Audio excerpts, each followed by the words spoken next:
మనం చూసాం గత వారంలో శానిటైజర్స్, మాస్కులు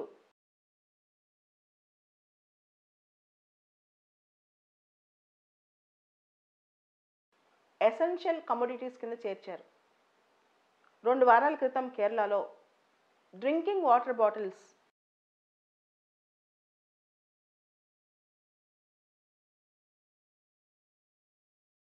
₹30కి, ₹40కి అమ్ముతుంటే గవర్నమెంట్ వాటి ప్రైస్ని ₹13కి అమ్మాలని చెప్పి ఫిక్స్ చేసింది.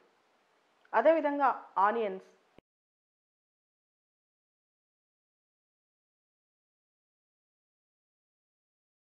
ఇట్లా చాలా వరకు ఎసెన్షియల్ కమోడిటీస్ యాక్ట్ కిందకి తీసుకొస్తున్నారు. చాలాసార్లు మనం విన్నాం కూడా.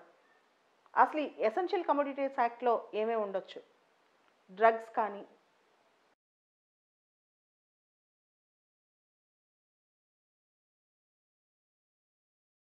లేకపోతే ఫుడ్ స్టఫ్ కానీ,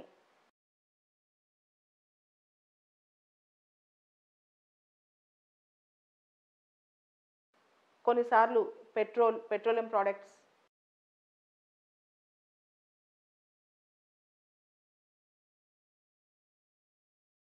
జూట్,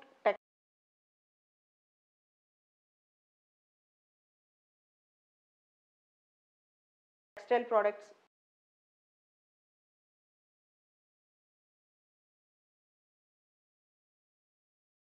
కాటన్ టెక్స్టైల్స్ ఇలాంటివి ఏవైనా పెట్టచ్చు.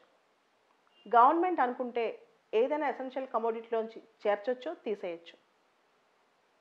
బేసికల్గా ఈ యాక్ట్ కింద సెంట్రల్ గవర్నమెంట్ పవర్స్ ఉన్నాయి. అయితే సెంట్రల్ గవర్నమెంట్ ఈ పవర్స్ని స్టేట్ గవర్నమెంట్స్ కూడా డెలిగేట్ చేసింది. అంటే ఎసెన్షియల్ కమోడిటీస్ యాక్ట్ కింద ప్రొడక్షన్ కానీ, మ్యానుఫ్యాక్చరింగ్ కానీ, డిస్ట్రిబ్యూషన్ కానీ, సేల్స్ కానీ రెగ్యులేట్ చేసే హక్కు సెంటర్కి ఉంది, స్టేట్స్కి ఉన్నాయి. అలానే MRP maximum retail price regulate చేసే హక్కు కూడా ఉంది. ఎక్కువగా హోర్డింగ్ కానీ, బ్లాక్ మార్కెటింగ్ కానీ జరగకుండా ఏ వస్తువులు అయితే ప్రజలకి నిత్యావసరాలు, అత్యవసర పరిస్థితుల్లో ఉపయోగపడతాయో, రోజువారీ గడపడానికి ఉపయోగపడతాయో అవి ఎక్కువ కాలం హోల్డ్ చేయకుండా, బ్లాక్ మార్కెట్ చేయకుండా ప్రభుత్వం నిర్దేశించవచ్చు. వాటి ప్రైజెస్ కూడా ప్రభుత్వం స్లాబ్ విధించవచ్చు. ఇదంతా ఎసెన్షియల్ కమోడిటీస్ యాక్ట్ కిందకి వస్తుంది. Essential commodities act ministry of consumer affairs, food and public distribution కింద వస్తుంది. ఈ చట్టం కింద రాష్ట్రాలు మ్యానుఫ్యాక్చరర్స్తో డిస్కస్ చేసి చర్చలు జరిపి ఏదైనా ఒక ప్రొడక్షన్ పెంచమని, తగ్గించమని కూడా చెప్పొచ్చు. ఏదైనా ఒక వస్తువు ఎసెన్షియల్ కమోడిటీలో చేర్చొచ్చు, లేదా దాని అవసరం తీరిపోతే ఎసెన్షియల్ కమోడిటీలోంచి దాన్ని తీసేయచ్చు. ఇదే విధంగా మనకి ఇంకో చట్టం కూడా ఉంది, లీగల్ మెట్రాలజీ యాక్ట్.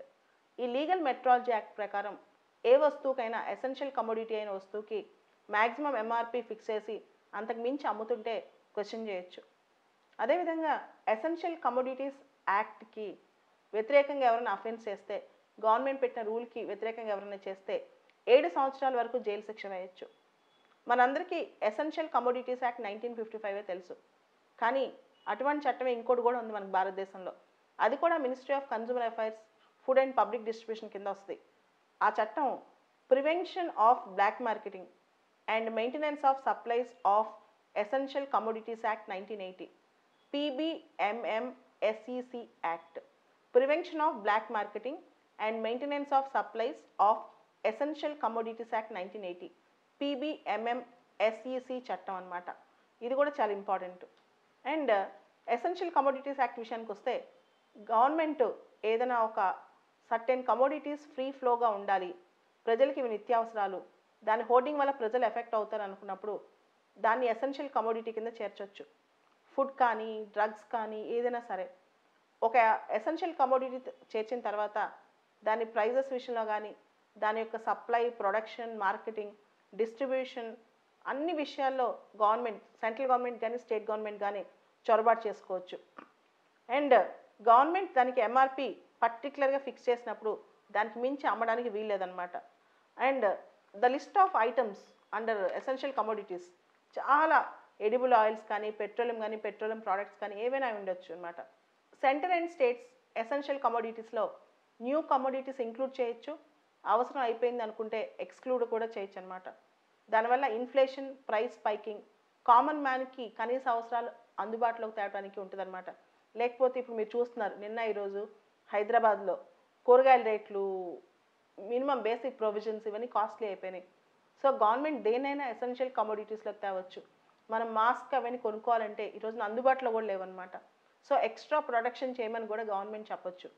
సపరేట్గా కొన్నిసార్లు ఎక్స్ట్రా ప్రొడక్షన్ చేయమని చెప్పి కొన్ని దేశాల్లో మాస్కుల ప్రొడక్షన్ మిలిటరీకి అప్పచెప్పారు. Sanitizers, మాస్కుల production.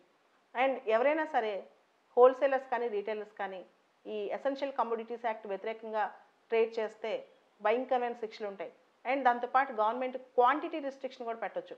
అంటే ఎన్ని వస్తువులు తయారీ, ఎంత వస్తువులు తయారీ, అలాంటి రిస్ట్రిక్షన్స్ కూడా పెట్టొచ్చు అనమాట. అదేవిధంగా గవర్నమెంట్ కనుక ఒకసారి ఇన్ని వస్తువులు మాత్రమే హోర్డింగ్ చేయొచ్చు అన్నప్పుడు అంతకు మించి చేస్తే భయంకరమైన శిక్షలు ఉంటాయి. హోర్డింగ్స్ కూడా ఎవరైనా వస్తువులు అక్రమంగా వేర్ హౌసింగ్లో హోర్డ్ చేయటం, బ్లాక్ మార్కెట్ చేయటం ఇందులో నేరం అనమాట. బ్లాక్ మార్కెటింగ్ చాలా పెద్ద నేరం దీనిలో. ఇందాకే చెప్పాను కదా 7 సంవత్సరాల వరకు శిక్ష పడవచ్చు అని. 2 నెలల క్రితం ఎకనమిక్ సర్వే 2019-2020 రిలీజ్ అయింది. ఈ ఎకనమిక్ సర్వే ప్రకారం ఎసెన్షియల్ కమోడిటీస్ యాక్ట్ 1955ని పూర్తిగా రిపీల్ చేసేయాలి, అంటే పూర్తిగా ఎత్తేసేయాలి. ఫుడ్ కార్పొరేషన్ ఆఫ్ ఇండియాని క్లోజ్ డౌన్ చేసేయాలి. అదేవిధంగా మినిమం సపోర్ట్ ప్రైస్ అనే కాన్సెప్ట్ వల్ల వ్యవసాయ మార్కెట్కి, అగ్రికల్చర్ కమోడిటీ మార్కెట్కి పూర్తి స్థాయిలో నష్టం వస్తుందని చెప్పి ఎకనమిక్ సర్వే పేర్కొంది. ఎసెన్షియల్ కమోడిటీ యాక్ట్ ఇన్ఎఫెక్టివ్గా పనిచేస్తుందని కూడా చెప్పింది. గత సంవత్సరం 70,000కు పైగా ఎసెన్షియల్ కమోడిటీస్ యాక్ట్ కింద రైడ్ అవుతే కేవలం 3.8% ఆఫ్ ద కేసెస్లోనే కన్విక్షన్ వచ్చింది. 3.8% ఆఫ్ ద కేసెస్లోనే ప్రాపర్గా దొరికారు హోర్డర్స్, బ్లాక్ మార్కెటర్స్ అని చెప్పింది. అండ్ ఎసెన్షియల్ కమోడిటీస్ యాక్ట్ వల్ల మార్కెట్ నష్టపోతుంది. దానివల్ల రీటైల్ ప్రైస్, హోల్సేల్ ప్రైస్లో వాలటాలిటీ, ఫ్లక్చుయేషన్స్ ఎక్కువ ఉన్నాయి. దీనివల్ల ఇన్వెస్ట్మెంట్స్ రావట్లేదు. ఎసెన్షియల్ కమోడిటీస్ యాక్ట్ యూటిలిటీ అయిపోయిందని కూడా ఎకనమిక్ సర్వే పేర్కొంది. ఇక్కడ ఎకనమిక్ సర్వే గవర్నమెంట్ని మోనోప్సోనిస్ట్ ట్రేడర్గా వ్యవహరించింది. What is monopsony? MONOPSONY అంటే government is a single buyer. Minimum support price అని చెప్పి ప్రైజెస్ని గవర్నమెంట్ రెగ్యులేట్ చేస్తుంది. Procurement price, minimum support price అని మార్కెట్ని డిసైడ్ చేయనీయకుండా గవర్నమెంట్ అన్నీ డిసైడ్ చేస్తుంది అని చెప్పి మోనోప్సోనిస్టిక్ ట్రేడర్, MONOPSONY, మోనోప్సోనీ అంటే market is controlled by single buyer. So government ఇలా వ్యవహరిస్తుంది అని చెప్పి కూడా ఎకనమిక్ సర్వే పేర్కొంది. అయితే ఇప్పుడు మనం చూసాం, ఇది కనుక నిజమైతే మనకి ఈ రోజున మాస్కుల ధరలు, శానిటైజర్స్ ధరలు సామాన్యుడికి అందుబాటులో లేకుండా అయిపోయాయి. ఖచ్చితంగా ఎసెన్షియల్ కమోడిటీస్ యాక్ట్ ఇలాంటి పరిస్థితుల్లో మనకు అవసరం. Economic survey essential commodities act ఎత్తేమని చెప్పినా ఈ పరిస్థితుల్లో మాత్రం ఎసెన్షియల్ కమోడిటీస్ యాక్ట్ మనకు అవసరం. సో ఇప్పుడు గవర్నమెంట్ రెగ్యులర్గా, అంటే సెంట్రల్ గవర్నమెంట్, స్టేట్ గవర్నమెంట్స్ కూడా రెగ్యులర్గా ఎసెన్షియల్ కమోడిటీస్ యాక్ట్ యూజ్ చేస్తున్నాయి. అండ్ బేసికల్గా ఎసెన్షియల్ కమోడిటీస్ డిసైడ్ చేయాల్సింది సెంట్రల్ గవర్నమెంటే, కానీ ఆ పవర్స్ స్టేట్ గవర్నమెంట్ కూడా డెలిగేట్ అయినాయి. ఇప్పుడు అంటే సెంట్రల్ గవర్నమెంట్ డిసైడ్ చేయొచ్చు, స్టేట్ గవర్నమెంట్ డిసైడ్ చేయొచ్చు. ఏ వస్తువునైనా ఎసెన్షియల్ కమోడిటీలో పెట్టొచ్చు, తీసేయచ్చు. ఇది ministry of consumer, food and public distribution కిందకు వస్తుంది. ఇవన్నీ బేసిక్ ఫ్యాక్ట్స్. ఎకనమిక్ సర్వే చదవండి. దాంతోపాటు ఇప్పుడు జరుగుతున్న ఎసెన్షియల్ కమోడిటీస్ యాక్ట్లో జరుగుతున్న రిలీజెస్ కూడా, PIB రిలీజెస్ ఇవన్నీ చూడండి. దాంతోపాటు కేరళ వాటర్ బాటిల్స్ విషయం ఇవన్నీ చూడండి. ఎకనమిక్ సర్వేలో చాప్టర్ మొత్తం ఇచ్చారు. ఎకనమిక్ సర్వేలో ఎసెన్షియల్ కమోడిటీస్ యాక్ట్ గురించి ఒక చాప్టర్ మొత్తం ఇచ్చారు. ఇదంతా చదవండి. అన్ని ప్రిలిమ్స్కి, మెయిన్స్కి ఉపయోగపడతాయి.